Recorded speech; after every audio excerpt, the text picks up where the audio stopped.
Today we're going to be talking about the latest and greatest Cyberpunk 2077 patch. And this would be Cyberpunk 2077 patch 2.01.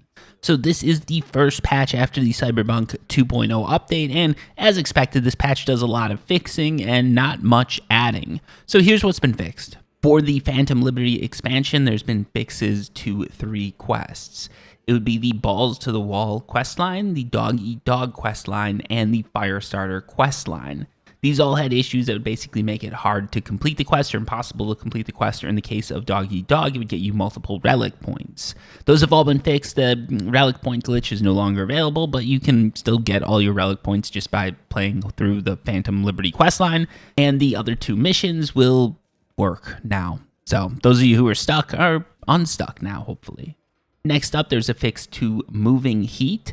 So there was an issue there that would cause traffic to disappear after completing the quest, and they also fixed some issues that disrupted quest flow and a few other issues like that. The somewhat damaged quest has been fixed, and again, there were issues that were sort of blocking the quest and preventing players from doing certain things like scanning the neural network system.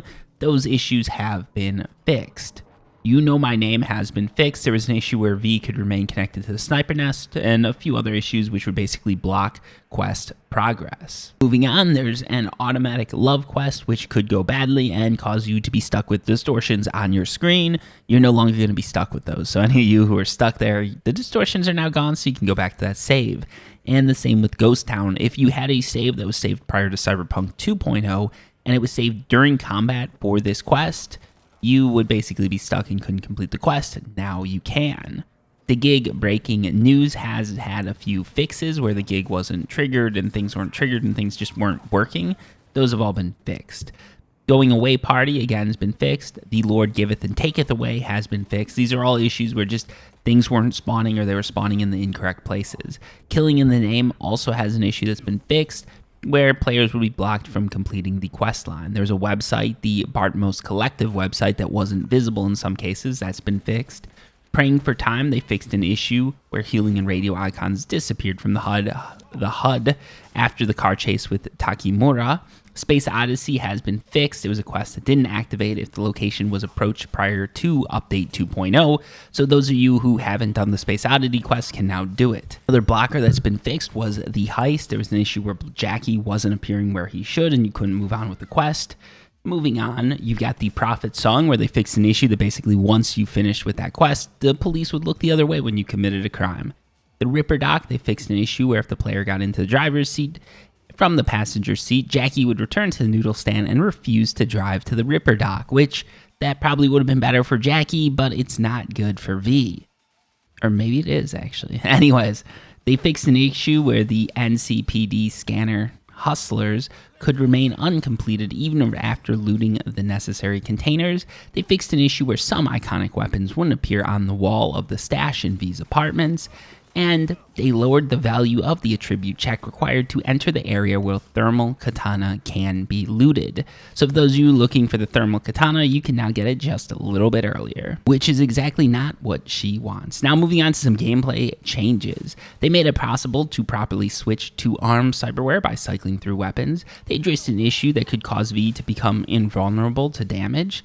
The AI-wrecked NCPD cruiser without wheels won't be patrolling the streets of Night City anymore. So that was that ghost car that the police were riding in that no longer exists, which there's some lore created around that. So I'm sort of sad that they got rid of it. I would have liked to see them just add it in, like lean into that bug rather than get rid of it.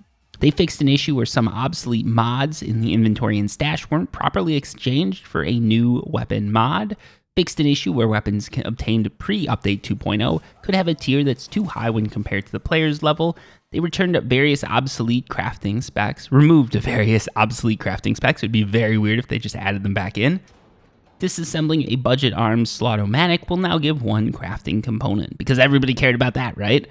Anyways, now PC specific fixes. They fixed an issue where the UI could show controller input when playing on keyboard and mouse. I actually ran into that one. Players unable to get achievements due to an issue that prevented Phantom Liberty achievements from unlocking on the PC before back and fix. So basically, PC achievements are now going to work for some of you where they didn't work. They fixed an issue where after installing Update 2.0, but not the expansion, A pop-up saying Phantom Liberty downloaded. Please return to the main menu to access new content could appear in the in-game menu, which would be really annoying if you didn't pay for it and you wanted it but just couldn't get it and they kept telling you you had it. This is exactly what the hot dog vendor outside my apartment does to me every morning. Anyways, moving on, because that doesn't really matter. They improved the image quality of DLSS ray reconstruction in ultra performance settings. For those of you on the console, they addressed the issue of corrupted saves on the PlayStation, and they fixed an issue where launching the game without an internet connection would prompt the player to log into GOG My Rewards again. So yeah, it's actually really good though. That makes it more playable when you're offline, which is good because I think games should be playable offline. That's I know it's a crazy statement. It's pretty much like saying you hate terrorism, but it's a statement I'm willing to make. Miscellaneous fixes. Various crash fixes on PC and console. They fixed a radio volume issue where the radio wasn't playing right, so the radio's been tuned now so you can actually hear the music, which was nice.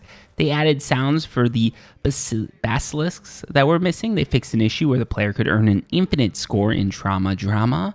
The Growl FM and Dark Star websites will now be visible when playing without Phantom Liberty, so that means that those of you who don't have the Phantom Liberty expansion are going to get just 2 new websites that you can visit. I mean, I don't think that's really worth anything, but it's nice. It's a nice option to have.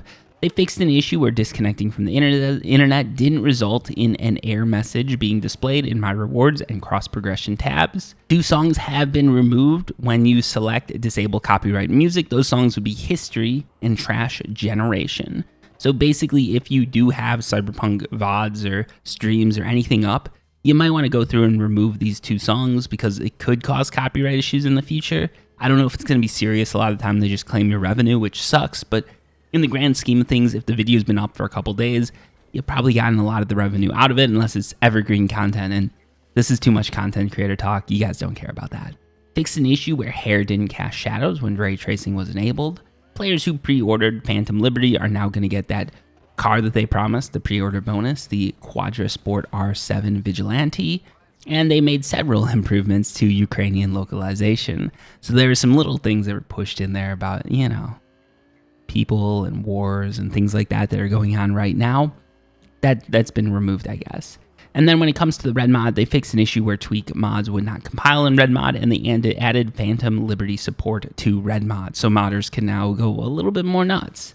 Anyways, that's all the updates. We haven't seen anything regarding some of the issues around shards and things like that, but I don't even think the shards thing might be an issue. We're going to dive into that later, but I think a lot of people are just misunderstanding a rebalance that occurred. Anyways, I'm not going to go into that now because I want this video to be under 8 minutes so you don't get mid-rolls, and we're getting dangerously close to 8 minutes. Until next time, peace.